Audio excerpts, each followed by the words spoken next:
찬양시가 생각났습니다. 예전에도 한번 소개한 것 같은데 바로 여수예양원 저의 고향이기도 하죠. 그곳에 나은 자들을 평생을 섬기면서 나아갔던 목사님이시죠. 또 두 아들을 공산군에게 잃어버리고 난 후에 그 살해범을 사랑으로 용서하고 양아들로 받아들였던 그래서 믿을 수 없을 정도의 그런 큰 사랑의 본을 보여주었던 산돌 손양원 목사님의 그 시가 생각났습니다. 그 시가 이런 시입니다. 주님 고대가라는 시죠. 낮에나 밤에나 눈물 머금고 내 주님 오시기만 고대합니다. 가실 때 다시 오마 하신 예수님, 오 주여 언제나 오시렵니까? 이렇게 쭉 해서 6절에 천년을 하루같이 기다리던 주님, 내 영혼 당하는 것 볼 수 없어서 이 시간도 기다리고 계신 내 주님, 오 주여 이 시간에 오시옵소서. 아마도 우리의 신앙의 고백이 되어야 하지 않을까라는 생각을 해봅니다. 그분의 가지고 있었던 그 사랑, 그 헌신이 어떻게 그의 안에서부터 나올 수 있었을까? 오늘 이 시를 보면서 다시 오실 주님을 기다리는 그 믿음 안에 서 있었던 것을 알 수가 있습니다. 2000년 전에 주님이 처음 오실 때도 겸손과 인내로 삶의 자리에서 소망을 잃지 않았던 믿음의 사람들이 있었던 것처럼 주님께서 다시 오실 때 역시 겸손과 인내로 삶의 자리에서 소망을 가지고 살아가는 사람들이 반드시 주님을 만날 것이라는 그 사실을 우리 안에 알려주고 있는 것입니다. 사랑하는 여러분, 기다림은 지금 성탄절을 기대하고 보내는 이 대림절 기간에게 우리에게 간절하게 다가와야만 합니다. 진정으로 악한 영의 세력과 싸우며 생명의 영이신 성령에 이끌려 사는 신앙인에게는 공의로운 심판으로 정의가 서고 모든 눈물이 닦아지는 그 신혼의 그날, 주 예수께서 재림하시는 그날을 바라보고 고대하고 또 소망하는 그 삶이 우리 안에 있어야 한다는 것입니다. 오늘 본문은 바로 그 부활의 날, 주님 다시 오시는 그날을 말씀하고 있습니다. 오늘 교회력에서는 대림절 두 번째 주일을 맞이하고 있습니다. 대림절은 지난주에도 설명했듯이 교회의 시간이 시작되는 그러한 시점이기 때문에 중요한 절기입니다. 대림절 의미의 단어가 에벤트라는 단어입니다. 에벤트라는 이 단어를 라틴어로 보면 오다, 도착하다라는 뜻을 기반하고 있습니다. 조금 달리 표현해 보면 이런 거죠. 신앙인들이 새로운 시간을 향해 가는 것이 아니라 새로운 시간이 이미 우리에게 왔다라는 거예요. 현재 완료형인 거죠.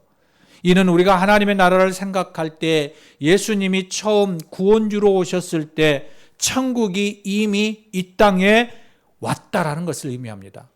그러면서 또한 완전한 천국이 이 땅에 이루어지기 위해서는 예수님이 처음 오셨던 것처럼 다시 이 땅에 심판주로 오셔서 완전한 천국이 이루어져야 하기 때문에 또한 그 나라는 아직 우리에게 임하지 않았다라는 것을 이야기하고 있습니다. 이 두 가지 의미, 이미와 아직이라는 그 가운데 이 지금이라는 의미를 가지고 다시 한번 생각해 보고 싶습니다. 먼저 하나님의 나라가 이미 이루어졌다라는 의미, 그것은 1차적으로 2000년 전에 빵집이라는 그 작은 그 뜻을 가지고 있는 작은 고을의 이 베들레헴에서 짐승들의 거처인 마곡간과 짐승들의 밥통인 이 구유에 누인 한 아이가 우리에게 이미 오셨다라는 의미입니다. 바로 우리의 근본 하나님의 본체이시고 하나님과 동등됨을 취할 것임을 마땅하지만은 그것을 포기하시고 오히려 자기를 비워 우리의 육체, 인간의 모습, 창조물, 피조물의 모습은 종의 형체를 가지고 사람들과 같이 되신 우리 하나님, 그 주님이 그 구원자 우리 예수 그리스도께서 이 땅에 육신의 몸을 담고 오셨다라는 것을 의미합니다. 그러면서 2차적으로 예수님의 오심으로써 이전 구약시대에서 희미하게 윤곽으로만 보였던 것이 이제 우리의 가시권, 눈안에 앞에 보여지는 분명한 사건으로 우리에게 다가오기 시작한 거예요. 이것이 시작점이죠. 그래서 예수님께서 공생애를 시작하면서 이렇게 선언하십니다. 회개하라, 천국이 가까이 왔느니라. 이 땅에 예수님이 오심으로 인해서 이 땅의 천국, 곧 하나님의 나라가 도래하였다는, 이 하나님의 나라가 임하였다라는 것을 말씀하고 있는 것입니다. 대림절은 이렇게 예수님의 오심과 또한 천국이 우리 안에 이루어졌음을, 이 두 가지의 오심을 기념하면서 믿음의 선진들이 지켜온 소망의 절기입니다. 사랑하는 여러분, 여러분 안에 이 대림절을 통하여서 소망이 있으십니까? 여러분 설레임이 있으십니까? 우리 안에 기대하는 마음이 있으십니까? 우리가 삶을 살아갈 때, 살아가면서 우리 안에 이러한 소망, 이러한 설레임, 이러한 기대를 잃어버린 적이 너무 많이 있습니다. 예배를 시작하기 전에 제가 주성민 쌤을 뒤에서 안았습니다. 그때 주성민 쌤이 이런 말씀을 하시더라고요. 한때 이럴 때가 있었다고. 기분이 좋았을 때가. 여러분도 다 있으시잖아요. 한때. 지금은 어떤지 잘 모르겠습니다. 그런데 여러분 놀라운 것은 제가 아내하고 의견 대립도 있고 서로 언쟁도 높아질 때도 있지만 여러분 제가 시간이 가면 갈수록 아내를 보면서 설레인 마음이 있어요. 여러분 믿든지 말든지 그건 여러분 자유입니다. 근데 제가 아내한테 그런 얘기를 하면 아내가 웃어요. 못 믿을 것 같은 표현이 안 된대요. 근데 정말로 제 안에 이 가슴 뛰고 설레는 마음이 있습니다. 안쓰럽기도 하고 또 너무 사랑스럽기도 하고 너무 고맙기도 하고. 여러분 우리가 예전에 처음 만났을 때보다 여러분 정말 하나님 앞에 부끄럽지 않게 제가 고백하는 것은 지금이 더 제 아내를 바라볼 때 더 설레입니다. 더 좋습니다. 표현은 잘 못하지만 우리가 주님 앞에 우리가 서며 그 주님 앞에 점점 더 가까이 가는 이 마음이 바로 이 마음입니다. 되었으면 참 좋겠다라는 생각을 해보기도 합니다. 대림절이 4세기 이후부터 우리는 예수님의 오심을 기념하며 지켰습니다. 그런데 시간이 흐르면서 7세기 정도 되어서 그 시대의 믿음의 사람들이 대림절의 새로운 의미를 발견하기 시작했습니다. 그전에는 예수님의 첫 번째 오심, 그 초림, 그래서 그 주님에 대한 기대를 한 거예요. 그래서 우리 주님이 오셔서 우리를 구원해 주셨구나라는 그 기쁨과 감사함으로 나아가다가 성경을 보니까 이 첫 번째 오심만 말씀하고 있지 않다라는 거예요. 바로 이 두 번째 오심도 기록되어 있다는 것을 발견한 거예요. 여러분, 그래서 7세기 이후에 이 대림절에는 대림절의 꽃인 성탄절의 시작인 예수님의 오심, 바로 그 초림과 함께 시작의 끝인 예수님의 다시 오심, 곧 재림을 동시에 기억하는 절기로 번역되기 시작했어요.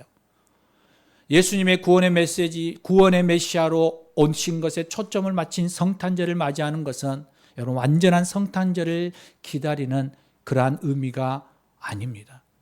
완전한 하나님의 나라 구원을 이루기 위해서 다시 오실 그 예수님을 기대하고 기다릴 때 이 완전한 성탄의 의미를 가지게 되어지는 것입니다. 그렇기에 신앙인들은 이 대림절을 거룩하게 지키기 위해서 예수님의 탄생이 기록되어 있는 이 복음서와 함께 다시 오실 그 예수님을 예언한 이 요한계시록의 말씀을 같이 읽으며 묵상하였던 우리 선조들의 그런 신앙을 받아들여 지금도 그 묵상하는 것이 저는 좋다고 생각합니다. 그래서 오늘 그 이후로 지난주에 우리가 나누었던 예수님의 탄생과 함께 우리 오늘 설교 안에 계시록을 정하여 다시 오실 그 예수님에 대한 기대를 가지고 싶은 겁니다. 오늘 본문 말씀 앞부분인 13절을 보면 사도 요한에게 예수님이 이렇게 자기를 소개하고 있습니다. 마지막 때에 대한 예언의 말씀을 하시면서 이렇게 얘기합니다. 나는 알파요 오메가요, 처음과 마지막이요 시작과 마침이라. 이 말씀의 의미는 헬라어로 첫 글자, 우리가 영어로는 A이고 우리 한글로는 기억인 것처럼 알파벳, 그 글자 첫 번째가 알파로부터 시작하는 거죠. 그리고 마지막 글자가 오메가예요. 그러니까 시작과 마침을 지금 설명하시면서 예수님을 그렇게 우리에게 말씀하고 있는 거예요. 나는 2000년 전 모든 것의 시작점인 그 알파 포인트를 가지고 있었던 그 예수님, 그리고 반드시 모든 것의 결말을 맺을 그 오메가 포인트로 다시 오신다라고 우리에게 말씀하고 있는 것이죠. 하나님의 나라를 시작하셨던 그 예수님이 반드시 하나님의 나라를 완성하게 된다라는 그 말씀인 거예요. 대림절을 지나 성탄절을 기다린 저와 여러분은 이 약속의 말씀을 통해서 엄청난 은혜를 누릴 것이라고 확신합니다. 그리고 다시 오실 신실하신 예수님을 기대하고 인내하는 저와 여러분의 되기를 소망합니다. 우리가 예수님이 다시 오신다라는 그 약속을 믿고 기다리고 있는 사람들에게 예수님께서 직접적으로 이제 전달하는 마지막 당부가 오늘 본문이에요. 오늘 본문. 계시록 22장 18절로 20절 말씀이죠. 그 본문에 이렇게 얘기하고 있어요. 18절과 19절을 보면 종말의 때에 일어날 일들과 마지막 심판에 완전히 이루실 그 하나님의 나라의 비전에 대해서 예언을 들은 이들에게, 그러니까 다시 오실 예수님, 그들을 통하여서 맞이하기 위해서 기다리는 이들에게 두 가지 일을 하지 말라고 말씀하고 있어요. 이 두 가지의 경고는 요한계시록에 기록된 예언의 말씀을 가하거나 감하지 말라라는 거예요. 18절을 보면 첫 번째 경고가 이거예요. 누구든지 이 예언들 외에 더하지 말라. 플러스 하지 말라는 거예요. 누구든지 이 예언의 말을 더하면 어떤 일이 일어나냐면 요한계시록에 기록된 제한들이 말씀 외의 것을 첨부한 사람에게 더해질 거라는 거예요. 그러니까 그 예언들 외에 가하거나 더 붙이는 사람들에게 뭐예요? 재앙이 임할 거라고 얘기하고 있는 거예요. 그렇다면 이 다른 말을 더한다라는 것이 어떤 의미일까? 우리가 한번 생각해 보았으면 좋겠습니다. 요한계시록의 핵심적인 내용을 가지고 우리가 오해를 가져올 수 있는 그러한 말들을 더해진다라는 얘기죠. 그렇다면 요한계시록의 핵심적인 내용이 무엇이냐라고 했을 때 네 가지 정도로 우리가 압축해 볼 수 있어요. 첫 번째가 여러분 기억해 보십시오. 신앙인들에게 유혹과 시련이 올 것이라는 예언이에요. 여러분, 우리가 많은 사람들이 예수를 믿으면 좋은 일이 생깁니다. 우리가 신앙으로 인하여서 예수를 믿으면 복된 일이 생깁니다. 예수를 믿으면 만사형통합니다라는 이야기를 정말 많이 들었어요. 우리가 이 80년대, 90년대에는 모든 것이 예수로 통해서 모든 것이 인생이 복된 인생으로 바뀌어질 것처럼 이야기했어요. 그래서 기복신앙이라고 얘기했죠. 그런데 성경의 요한계시록을 통하여서 우리에게 말씀하시는 것은 신앙인들에게 유혹과 시련이 올 것이라는 예언이에요. 믿음을 지키는 일이 쉽지 않을 것이라고 이야기하고 있는 거예요. 여러분, 기복신앙, 하나님을 믿고 예수를 믿는 것은 복된 신앙이에요. 복된 일이 맞아요. 그러나 그 복이 세상의 복을 얘기하는 것이 아님을 우리는 기억해야 하는 거예요. 세상과는 전혀 다른 결과가 우리 안에 연출되어질 수 있어요. 그런데 그것을 능히 이겨낼 수 있는 힘을 하나님께서 주신다는 거죠. 그러므로 신앙인들은 유혹과 시련이 올 거라는 것을 예언하고 있어요. 두 번째는 그 유혹과 시련 속에서 온 인류는 어떻게 되느냐라고 하면 엄청난 재앙을 겪게 될 거라고 얘기해요. 마지막 때의 재앙, 지금으로 말하면 말세라는 것이죠. 이 재앙의 연속이 우리 안에 이루어질 거라고 얘기해요. 그래서 많은 사람들이 지금 살기가 힘들다고 해서 지금이 말세가 아닐까라고 이야기하잖아요. 이 재앙의 연속인 거죠. 세 번째는 시련과 유혹과 재앙 속에서도 무엇을 가져야 되냐면 예수님을 믿는 신앙을 지키라는 권면이에요. 우리의 인생에 힘들고 어려운 상황들이 연출되어지고 그로 인해서 내가 재앙과 어려움과 환난 가운데 서게 될 때에도 여전히 동일하게 말씀하고 있는 것은 예수를 믿는 신앙의 자리에 서 있어라는 거예요. 이것이 요한계시록이 우리에게 말씀하고 있는 거예요. 마지막 네 번째, 그 신앙을 지키면서 나아가는 사람들에게 다시 오실 예수님과 함께 하나님의 유업을 상속받게 될 거라는 거예요. 이것이 네 가지의 요점이에요. 여러분, 신앙생활을 할 때 시련과 환난이 다가오십니까? 유혹이 오고 고난이 있습니까? 기뻐하십시오. 내가 믿음 안에 바르게 섰다라는 반증이기도 합니다. 그로 인해서 여러분 재앙이 오고 힘듦이 있고 어려움이 있습니까? 마음의 아픔이 있고 좌절이 있고 쓰러져 더 이상 일어날 수 없는 그러한 상황 속에 막다른 절벽 앞에 서 있는 그러한 삶을 살아가십니까? 그렇다면 기뻐하십시오. 내가 주님의 온전한 기쁨의 자리에 서 있다는 거예요. 그 상황 속에 내가 예수를 믿는 신앙을 지킨다면 주님은 분명하게 우리에게 약속하십니다. 하나님의 나라를 내가 반드시 유업으로 주겠다라고. 천국이 너희 것이 될 것이라고 말씀하고 있는 거예요. 그렇다면 이 네 가지의 우리 핵심 내용을 가지고 오늘 말씀을 좀 보았으면 좋겠습니다. 이 네 가지 핵심 속에서 무엇인가를 우리가 더한다라는 것, 이것은 뭘까요? 여러분, 유혹과 시련의 내용이 많아진다라고 해서 우리 안에 큰 변화가 생길까요? 한번 생각해 보십시오. 재앙의 내용이 더 많아진다고 해서 어떤 큰 문제가 일어날까요? 우리에게 주실 천국 유업의 상에 대한 내용이 더 많아진다고 해서 우리 안에 큰 어려움이 생길까요? 우리 안에 두려움이나 기쁨이 더할 수 있을지는 모르지만 크게 변질되지는 않을 것입니다. 그런데 마귀가 무언가를 우리에게 계속 더하여 주면서 우리에게 해악을 주는 것이 뭘까라고 했을 때 이 세 번째 내용이에요. 주 예수 그리스도를 믿는 신앙이에요. 구원을 받는데 예수 그리스도 외에 다른 이름이 있다라는 거죠. 예수님이 가르치고 직접 걸어가신 길 외에 다른 타협점이 있다라고 얘기하고 있는 거예요.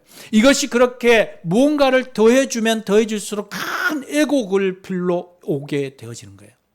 그래서 우리는 포스트 모더니즘을 살아가고 있는 많은 이들 안에 예수 외에 다른 길이 있고 하나님의 나라는 예수가 아닌 여러 가지의 종교와 선행과 그리고 우리의 모든 고행들을 통하여서 하나님의 나라에 갈 수 있다라고 얘기하고 있는 무엇인가를 예수 외에 더 보태서 그 길을 열어가고 있는 그 말씀 앞에 설 때에 이것은 하나님이 말씀하시는 그 진리가 아니라는 거예요.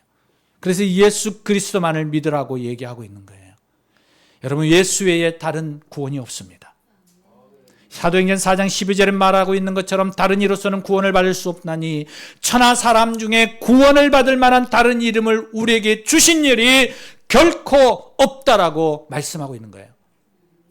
여러분, 마지막 때에 살아갈수록 여러분 인생 가운데의 재앙의 길에 설 때로 말세의 때라고 말하고 있는 그 시점에 설 때에도 여러분 우리가 포기하지 말고 그 어떤 것을 우리 안에서부터 더 할 수 없는 것, 바로 그것은 예수 그리스도 외에 다른 구원이 있다라는 소리예요.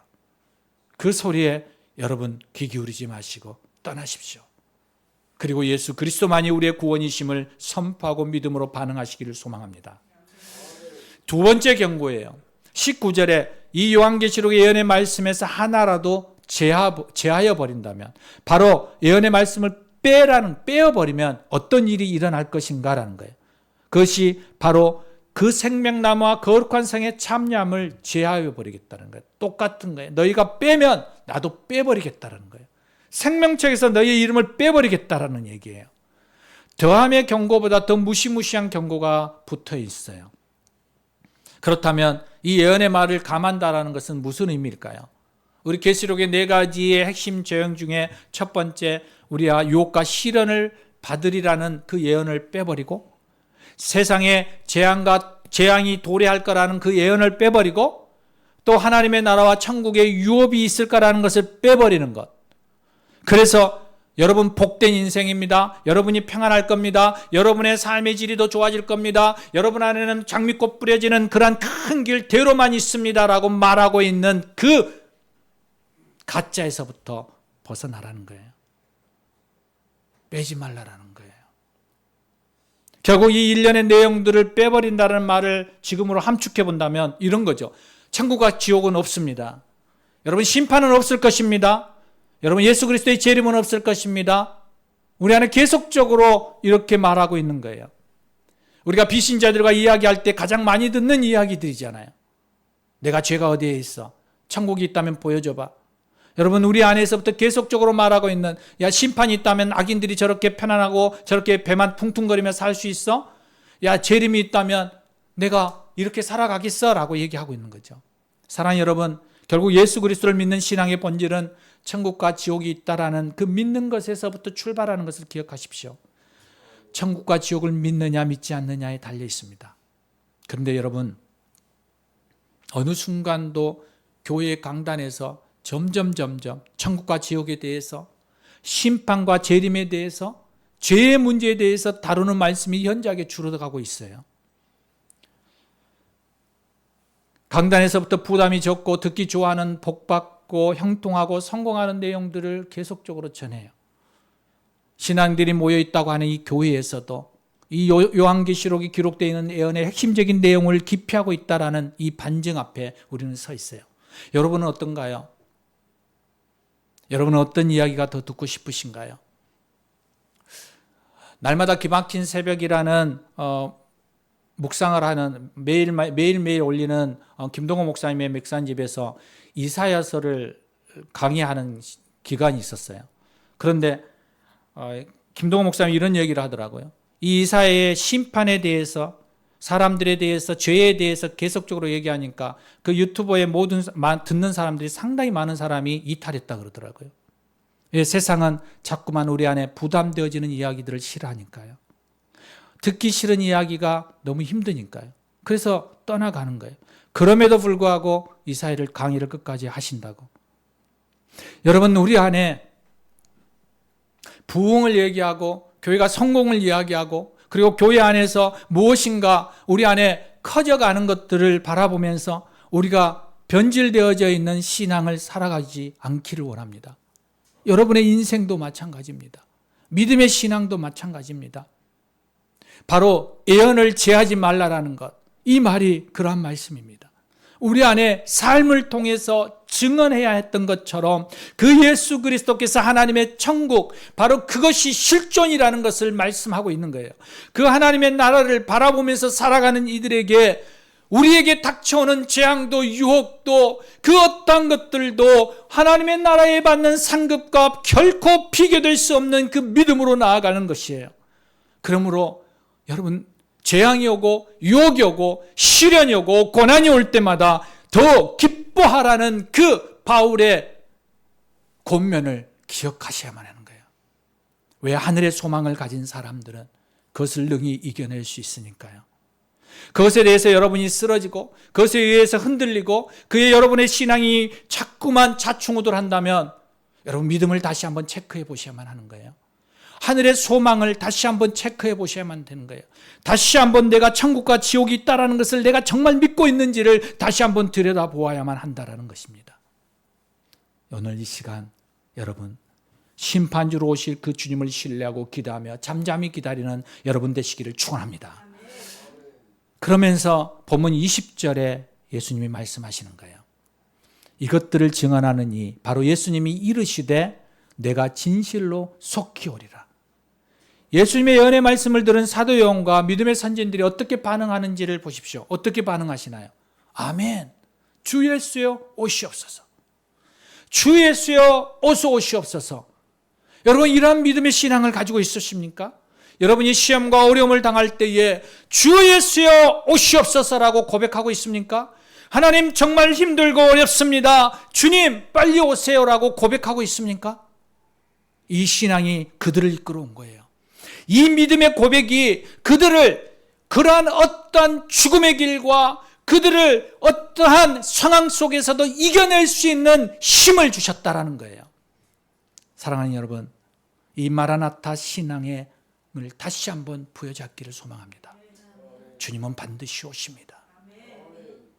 여러분이 생각하는 것보다 훨씬 더 빨리 오실 수 있습니다. 그러기에 그 믿음 안에서 서기를 소망합니다. 이 마라나타라는 말은 1세기 이래 초기 교회 성도들의 신앙 고백이 되어 왔습니다. 아주 흥미롭게도 이 마라나타는 두 가지 의미가 있습니다. 하나는 마란아타라는 거예요. 이미 이루어졌다라는 완료행이에요. 그러니까 무슨 말이에요? 우리 주님이 이미 오셨다라는 거예요. 그러면서 다른 하나는 마라나타로 이어져 가는 거예요. 명령형이죠. 성경이 번역하고 있는 것은 주여 어서 오시옵소서라는 거예요. 그러니까 이미 주님은 오셨고 그리고 다시 오시겠다는 거예요. 이 마라나타 안에는, 이 단어 안에는 두 가지 의미가 지금 함축되어 있는 거예요. 주님이 이미 오셨습니다. 그리고 그 주님은 다시 심판주로 오실 것입니다라는 믿음의 고백이에요. 여러분 그 마라나타 안에 이 두 가지의 상황 속에서 지금 우리도 서 있습니다. 우리는 주님이 2000년 전에 오늘 이 땅에 오셨습니다. 바로 그분이 천국을 시작하셨습니다. 그리고 그 주님이 언제 올지 모르지만 반드시 다시 오십니다. 그리고 그분이 천국을 완성하실 것입니다. 이것을 믿습니까? 우리가 이 두 가지 고백을 붙들고 오늘 이 대림절과 성탄절을 간절히 기도하고 소망하면서 나아가야 합니다. 사랑하는 여러분, 오늘 우리는 이 대림절 두 번째 주일을 맞이하면서 다시 한번 예수님을 기다렸던 사람들의 이야기를 간략하게 좀 나누고 싶습니다. 첫 성탄 때에 메시아이신 예수님을 기다렸던 사람들 누구였을까요? 한번 떠올려 보십시오. 그들은 과연 어떤 삶의 자세로 그 예수님을 기다리고 있었을까요? 아마도 예수님의 부모인 요셉과 마리아를 제외하고 예수님을 만났던 사람들 중에 우리가 익히 잘 알고 있는 동방 박사가 있을 겁니다. 그들은 그 시대의 왕일 수도 있고 그 시대의 높은 지위를 가지고 있는 사람의 먼 나라 사람들이에요. 아브라함이 전쟁을 통하여 이겼을 때 그에게 다가와 샬롬의 왕 멜기세덱이 축복했던 것처럼 먼 곳에 있던 그들이 한 별을 보고 그것을 바라보며 어디인지를 모르지만 짐을 싸고 떠나는 거예요. 인생의 길이에요. 주님을 발견하고 그 왕이 왔음을 느끼고 그 겸손한 자세로 그분을 만나고 싶어서 가는 거예요. 여러분, 우리의 인생이 그런 인생이에요. 그 주님을 발견했어요. 나의 구원주를 발견했어요. 나의 생명주를 발견했어요. 그분을 발견하고 우리가 인생을 지금 떠나는 거예요. 언제 어디로 갈지 모르지만 그냥 그 별만 보고 가는 거예요. 그 예수님만 바라보고 가는 거예요. 때로는 시련과 유혹과 고난과 재앙이 온다 할지라도 그 주님만 바라보고 가는 이 겸손함의 그런 모습이 있기를 소망합니다. 그런가 하면 우리는 누가복음 2장에 또 한 무리를 만나게 돼요. 그분들은 목자였죠. 그들은 삶의 자리에 소망을 품는 사람들이었어요. 기대와 소망을 가지고 있었어요. 삶이 고달프고 힘들고 어려운 상황 속에서도 여전히 그들은 우리를 구원하시고 우리에게 소망을 주시고 다시금 우리를 일으켜 세울 그 메시아를 기다렸어요. 여러분, 경기가 어려워서 많은 이들이 힘들고 어려워합니다. 시장을 가면 50% 이상이 떨어졌대요. 가게 월세를 낼 수 없을 정도의 힘듦이 있대요. 미용실을 가도 장사가 잘 안 된대요. 경기가 너무 힘들대요. 그래서 마음이 아파요. 힘들어요. 그들을 생각할 때마다 주님 도와주세요라고 기도할 수밖에 없어요. 꿈꾸는 플룻을 볼 때마다 일주일에 한 두세 번 지나가는데 기도해요. 하나님, 저곳을 물된 동산과 같은 곳으로 한다 했는데 하나님, 여러분 아파하는 분들의 이야기를 들을 때 삶의 자리에서 공고함 속에 있을 때 여러분의 영혼이 죽음의 그러한 사망의 음침한 길을 걸어가실 때 그들을 만날 때마다 들을 때마다 기도해요. 왜냐하면 그들의 삶의 자리에 주님이 빛되시기를 원하니까요. 주님이 소망되기를 원하시니까요. 어떠한 상황 속에서도 그 소망을 잃지 않고 이겨나가기를 소망하니까요.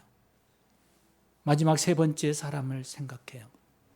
우리가 지난주에 나눴던 누가복음 2장 후반에 나온 두 노인에 대한 이야기. 시몬과 안나, 하나님 성전을 떠나지 아니하고 기도하며 그 메시아 보기를 소망하며 나아갔던 인내와 그 오래 참음들의 모습들. 주님이 언제 오실지 모르지만 이 삶의 끝자락에서 주님을 바라보며 인내하고 오래 참음으로 끝까지 걸어갈 수 있는 저와 여러분이 되기를 위해서 기도하게 되는 거예요.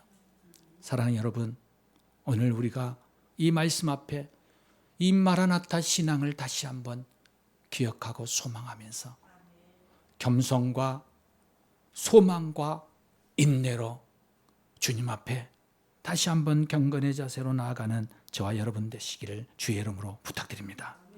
우리 함께 기도하시겠습니다. 오늘 이 시간 주님은 오셨고 반드시 다시 오실 것입니다. 그러면서 이렇게 말씀하십니다. 내가 너희와 함께 있어. 조금만 좀 견디고 믿음을 지켜 내 안에서 같이 함께 갔으면 좋겠다라고 말씀하십니다. 오늘 말씀대로 구원주요 심판주이신 다시 오실 그 예수님을 겸손과 인내와 소망으로 나아갈 수 있게 해달라고 오늘 말씀을 생각하시면서 다시 한번 우리 함께 기도하며 나아가겠습니다. 함께 기도하시겠습니다. 주님, 그렇습니다. 오늘도 주님 앞에 나아갑니다. 주님, 아버지 도와주시옵소서.